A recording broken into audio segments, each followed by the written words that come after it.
پکا رہی ہوں کھانا اور سوچ رہی ہوں پوری دنیا کے سیاست کے بارے میں۔ کسی ملک کے ایک چھوٹے سے خفیہ کمرے میں یا شاید بہت بڑے سے خفیہ کمرے میں کچھ لوگوں نے ملاقات کی اور میرے اور آپ کے ملک کی تقدیر کے فیصلے کیے، جو کہ جس دن سے یہ ملک بیچارہ بنا ہے اس دن سے یہ فیصلے اسی طرح سے بند کمروں میں کچھ غیر متعلقہ لوگ کر رہے ہیں، جن کا کوئی تعلق ہی نہیں ہے، سیاست سے لینا دینا جن کا ہونا ہی نہیں چاہیے، وہ بیٹھ کے سیاسی فیصلے کرتے ہیں اور ان لوگوں کے ساتھ کرتے ہیں جن کے اپنے ملک کی مفادات ہیں، جو اپنے ملک کے لیے سب کچھ کرتے ہیں۔ لیکن ظاہر ہے میرے اور آپ کے ملک سے ان کو کیا دلچسپی ہو سکتی ہے سوائے اس کے کہ وہاں کے وسائل پہ کیسے قبضہ کرنا ہے، ان کو کیسے استعمال کرنا ہے، اور اس کے لیے ان کو اس زمین میں بہت سارے ایسے لوگ مل جاتے ہیں جو ان کے لیے کام کرتے ہیں۔ میرے اور آپ کے ملک کے لیے میرا اور آپ کا ووٹ کاؤنٹ نہیں کرتا، کچھ طاقتور لوگوں کی طاقت کام کرتی ہے، ان کے فیصلے کام کرتے ہیں، ان کی مرضی یا ان کی سوچ کام کرتی ہے۔ تو یہی ہو رہا ہے میرے اور آپ کے ساتھ۔ اس کی وجہ یہ ہے کہ ہم ایسا ہونے دے رہے ہیں۔ بہت عرصے تک تو ہمیں پتہ ہی نہیں تھا کہ ہو کیا رہا ہے۔ اب ایک مرد قلندر کی وجہ سے ہمیں یہ پتہ چل گیا کہ ہمارے ساتھ دھوکہ ہوتا رہا ہے اب تک، اور ہمیں تو پتہ ہی نہیں تھا کہ ہمارے وسائل کہاں جاتے ہیں، ہمارے ٹیکس کہاں جاتے ہیں، ہماری محنت کہاں جاتی ہے۔ ایگریکلچرل ہمارا ملک ہے اور ہمیں ہی بہترین کوالٹی کا ہمیں اناج نصیب نہیں ہوتا، فروٹ نصیب نہیں ہوتا، سبزیاں نصیب نہیں ہوتی، وہ سب کہیں اور جاتی ہیں۔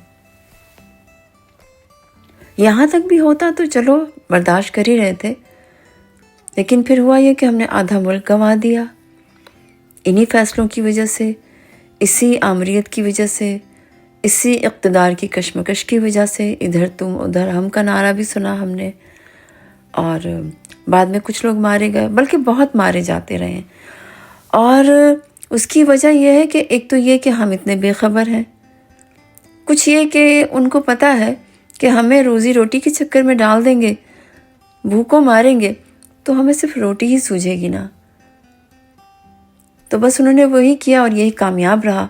اور ہمیں کبھی سمجھ نہیں آئے گی، کبھی عقل نہیں آئے گی کہ ہم قوم بن جائیں۔ ہم فرقوں میں بٹے ہوئے ہیں، ہم زبانوں میں بٹے ہوئے ہیں، ہم رنگ و نسل میں بٹے ہوئے ہیں، فرقے اتنے ہیں، بظاہر ہم مسلمان ہیں لیکن کہیں ہمارے لیے حنفی امپورٹنٹ ہو جاتے ہیں، کبھی ہمارے لیے مالکی امپورٹنٹ ہو جاتے ہیں، کبھی ہمارے لیے شافعی، کہیں شیعہ، کہیں سنی، کہیں دیوبندی، کہیں بریلوی۔ جتنا تقسیم در تقسیم اس ملک کے لوگوں کو کیا گیا ہے شاید ہی کہیں ہوا ہو، اور کرنے والے ہمارے ہی لوگ ہیں۔ عدالتوں کا حال دیکھ لیں، کسی بھی ڈپارٹمنٹ کا حال دیکھ لیں، جو لوگ اچھے ہوتے ہیں انہیں ہم گنوا دیتے ہیں، ان کو مار دیا جاتا ہے، اور ہم آرام سے اپنی زندگی گزار رہے ہوتے ہیں۔ کوئی جیل میں بند ہوتا ہے، موسم کی سختیاں جھیلتا ہے ہمارے لیے، مگر ہمیں کوئی فرق نہیں پڑتا۔ ہم اسی طرح سے اپنی زندگی معمول کے مطابق گزارتے ہیں۔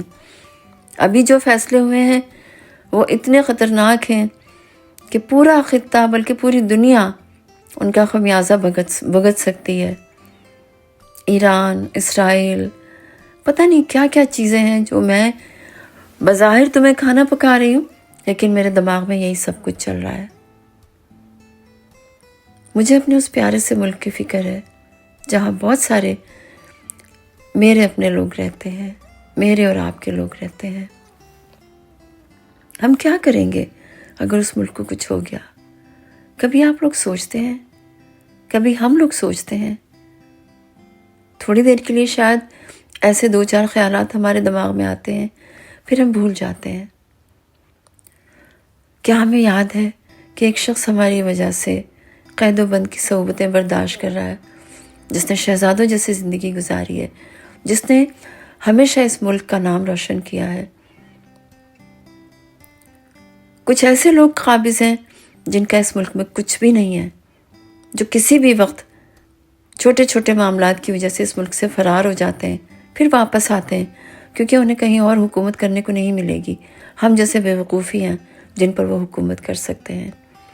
ان کے تمام ایسٹس باہر ہیں، ان کے بچے باہر ہوتے ہیں، ان کے پاس جزیرے ہیں وہاں پر، ان کے پاس جائیدادیں ہیں وہاں پر، ان کے کاروبار انویسٹمنٹ ہے تمام ممالک میں. وہ صرف حکومت کرنے کا شوق پورا کرتے ہیں. ایک شخص ایسا ہے جو کہتا ہے میں اپنے ملک سے کیوں جاؤں، وہ نہیں جاتا اور ہم اسے جیل میں بند کر دیتے ہیں صرف اس لیے کہ وہ سیاست کر رہا ہے، جو بالکل بھی جرم نہیں ہے، جس کو ہم نے ووٹ دیے تھے. ہمیں تو یہ بھی احساس نہیں ہوتا کہ ہمارے ووٹ کی بھی کوئی حرمت ہے، ہماری رائے کی بھی کوئی وقت ہے.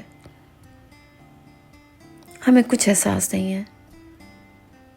اور اب انتہائی خطرناک مرحلے میں کھیل داخل ہو چکا ہے. پتہ نہیں کیا بنے گا، یہی سوچتے رہتے ہیں. بہت سارے مسائل ہوتے ہیں سب کے ساتھ، پرسنل بھی ہوتے ہیں اور بھی بہت ساری چیزیں ہوتی ہیں.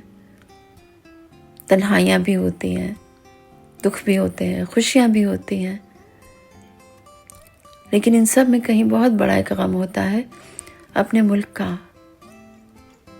اللہ میرے ملک کو سلامت رکھے، اللہ فلسطینیوں کی مدد کرے، اللہ ہم سب کی مدد کرے، مسلمانوں کی مدد کرے، امت محمد پر رحم کرے اللہ. بس یہی سوچتی رہتی ہوں. سوچنے کو ویسے میرے پاس اور بھی بہت کچھ ہے. ہمارا دل مختلف خانوں میں بٹا ہوا ہوتا ہے. کئی کمرے ہوتے ہیں ہمارے دل میں. کہیں ذاتی غم ہوتے ہیں، کہیں ملکوں کے غم ہوتے ہیں، کچھ یادیں ہوتی ہیں، کچھ خوشیاں ہوتی ہیں، کچھ چہرے ہوتے ہیں، اور ایسی زندگی گزر جاتی ہے. آپ سے باتیں کرتے کرتے میں نے اپنا آلو پالک بھی بنا لیا، آپ سے باتیں بھی کر لی اور اپنی فکر بھی شیئر کر لی، جو پاکستان کے لیے ہے، جو فلسطین کے لیے ہے، جو مسلمانوں کے لیے ہے. بہت ساری دعائیں ہیں. اللہ تعالیٰ میرے ملک کو سلامت رکھے، اللہ فلسطین کی مدد کرے. سوچئے گا ضرور، ایک شخص ہماری وجہ سے اس گرمی میں، شدید ترین گرمی میں ہمارے لیے تکلیف برداشت کر رہا ہے، پاکستان کے لیے سہ رہا ہے سب کچھ. کتنا بڑا آدمی ہے وہ، ہم سب جانتے ہیں. اس کا نام عمران خان ہے اور میرے ملک کا نام پاکستان ہے. اللہ ہم سب کو اپنی ایمان میں رکھے. اپنا خیال رکھیے، پاکستان کا خیال رکھیے، عمران خان کا خیال رکھیے، فلسطین کا خیال رکھیے، ایران کا خیال رکھیے. ہم سب کلمہ گو ہیں. ہم ایک دوسرے کے لیے شیعہ، سنی، وہابی، دیوبندی، بریلوی ہو سکتے ہیں، مگر باقی لوگوں کے لیے ہم صرف مسلمان ہیں. اس بات کا ضرور خیال رکھیے. اللہ حافظ.